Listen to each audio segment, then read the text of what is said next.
الحمد للہ وحدہ والصلاة والسلام علی من لا نبی بعد اما بعد۔ اسٹیج پر رونق افروز علماء کرام، معزز مہمان کرام، عزیز طلباء، جیسا کہ آپ سبھی جانتے ہیں، آج ہم سب جس ملک میں رہتے ہیں وہ اس دنیا کا سب سے بڑا جمہوری ملک ہے۔ 26 جنوری صرف ہندوستان کی عام عوام ہی کے لیے نہیں بلکہ اس میں رہنے والے مسلمانوں کے لیے بھی اہم ترین دن ہے۔ 26 جنوری 1950 کو جو دستور اس ملک کے چلانے کے لیے، اس ملک کے نظام کو قائم کرنے کے لیے پیش کیا گیا، یہ دستور ساز کمیٹی جو بنائی گئی، اس میں کوئی ایک خاص قوم کا کردار نہیں بلکہ سب سے اہم اور سب سے بڑا کردار الحمدللہ ہمارے اکابر علماء کا ہے۔ اگر 1947 کے بعد جب ایک طرف آواز لگ رہی تھی کہ مر کے لے گے، کٹ کے لے گے، پاکستان لے کر رہے گے، اسی زمانے میں اس امت کے وہ درد دل حضرات جن کے سینوں میں نہ صرف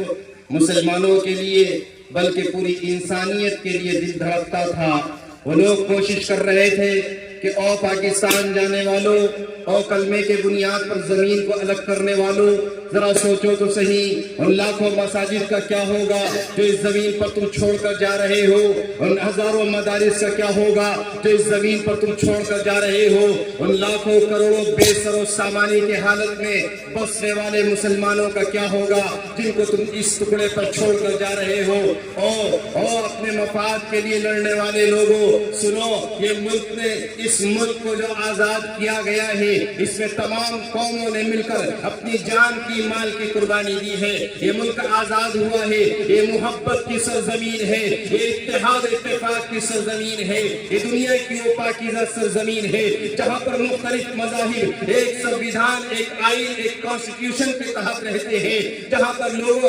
پر مختلف مذاہب لوگوں کے لیے محبت کا ذریعہ بنے ہیں، جہاں پر مختلف مذاہب کے باوجود مختلف سماج کے ماننے والے، مختلف مذہب کے ماننے والے محبت کو بنیاد بنا کر اس ملک میں اپنی جان، اپنی زندگی گزارنا چاہتے ہیں۔ بہرحال وہ ناخوشگوار واقعہ پیش آیا، اس کے باوجود جب ملک کا آئین بن رہا تھا، اس ملک کی خاص ذہنیت اس وقت میں اپنے ذہن و دل و دماغ میں بات بٹھا چکی تھی، اس زمین پر اب مسلمانوں کا کوئی حصہ نہیں ہوگا۔ میری جان قربان ہو حضرت شیخ الاسلام نور اللہ مرکزہ پر اور حضرت مولانا حسن موہانی پر، علامہ حفظ الرحمن سہانوی پر، جنہوں نے کہا نہیں، اس ملک کے اندر مسلمان پہلے سے تھا، آج بھی ہے اور آگے بھی رہے گا، جب تک ملک ہندوستان قائم رہے گا، یہاں پر تمام اقوام اسی شعور اور اسی عزت کے ساتھ رہے گی جیسے پہلے رہا کرتے تھے۔ دستور ساز کمیٹی بنائی گئی، یہاں پر تمام مذاہب کے ماننے والوں کو ان کے مذہب پر چلنے کی آزادی دی گئی، اور جب تک ہمارا سنویدھان موجود ہے، جب تک ہمارا آئین موجود ہے، اس ملک کے اندر کوئی کسی کی مذہبی آزادی کو چھین نہیں سکتا۔ یہ الگ بات ہے، حالات زمانہ جب گردش کرتے ہیں، اقلیت اور اکثریتیں، حکومتیں جو بنتی ہیں، یہ بات الگ ہے۔ حکومت چاہے کتنی ہی طاقت میں آ جائے اور کتنی ہی پاور کے ساتھ میں آ جائے، لیکن یہ بات ذہن نشین کر لو، جب تک اس ملک کا آئین محفوظ ہے، اس ملک کے کسی بھی مذہب کے ماننے والے، کسی بھی مائنورٹی اور کسی بھی اقلیتی کو کوئی نقصان نہیں پہنچ سکتا۔ آج 26 جنوری اسی لیے پرجوش طریقے سے ہندوستان میں منایا جاتا ہے، اور پورے ملک کی سب سے بڑی جمہوریت کی حیثیت سے میرا آپ کا فریضہ ہے ان حالات کے اندر، جبکہ میرا ملک دو راہوں پر کھڑا ہے، ایک خاص ذہنیت کی حکومت وہ یہ چاہتی ہے اس آئین میں تبدیلیاں کر یہاں کے اقلیتوں کے حقوق کو پامال کیا جائے، یا ان کو کوئی خوبصورت شکل میں پیش کر ان کے حقوق کو چھینا جائے۔ لیکن اگر اس ملک کی عوام، اس ملک کی پبلک، اس ملک کی عام انسان اگر غیور ہے اور جو ہے ہوشیار، اگر وہ ہوش میں ہے، ہوشیار ہے، اپنے نسل آئندہ نسل کے مستقبل کو محفوظ کرنے کے لیے فکر مند ہے، تو اس ملک کے آئین کو کوئی چھیڑ نہیں سکتا۔ اسی لیے آج یوم جمہوریہ کے طور پر 26 جنوری ہر سال منایا جاتا ہے اور پورے ملک کے عوام کو پیغام دیا جاتا ہے، حکومت چاہے کوئی آئے، اس ملک میں حکومت میری آپ کی حکومت ہے، عوام کی حکومت ہے، پبلک کی حکومت ہے۔ جو پبلک اپنے ووٹوں سے اپنے ووٹ کے ادھیکار سے حکومتوں کا انتخاب کرتی ہے، اور وہ حکومت اس ملک کو دستور آئینی دستور اور کانسٹیٹیوشن کے تحت چلاتی ہے۔ ہر حکومت کانسٹیٹیوشن کی حفاظت کی ذمہ دار ہے، اور جو ہے تو ہر جائے کوئی حکومت آ جائے اس کی اول ترین ذمہ داری ہے آئین کی حفاظت کرنا۔ اسی لیے آج جامعہ عزیزیہ عنوان القرآن میں 26 جنوری کے تحت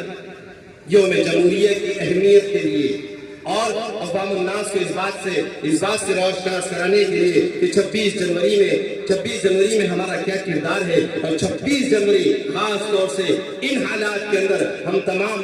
ہندوستانیوں کو منانا اور اس کے شعور کو بیدار کرنا کتنا ضروری ہے۔ اسی لیے میں جو ہے تو چند اور آپ تمام مہمانوں کا شکریہ ادا کرتا ہوں کہ آپ ہماری چھوٹی سی دعوت پر تشریف لائے، اور تمام طلبہ کا بھی کہ بڑی تاکید اور بہت دیر سے ایسی تپتی ہوئی دھوپ میں بیٹھے ہیں اپنی ضروریات کو دبا کر۔ اللہ تعالی ہم تمام کو کہنے سنت عمل کی توفیق نصیب فرمائے، زندہ رکھے، اسلام پر خاتمہ بالخیر، ایمان پر فرمائے، وما توفیق الا باللہ۔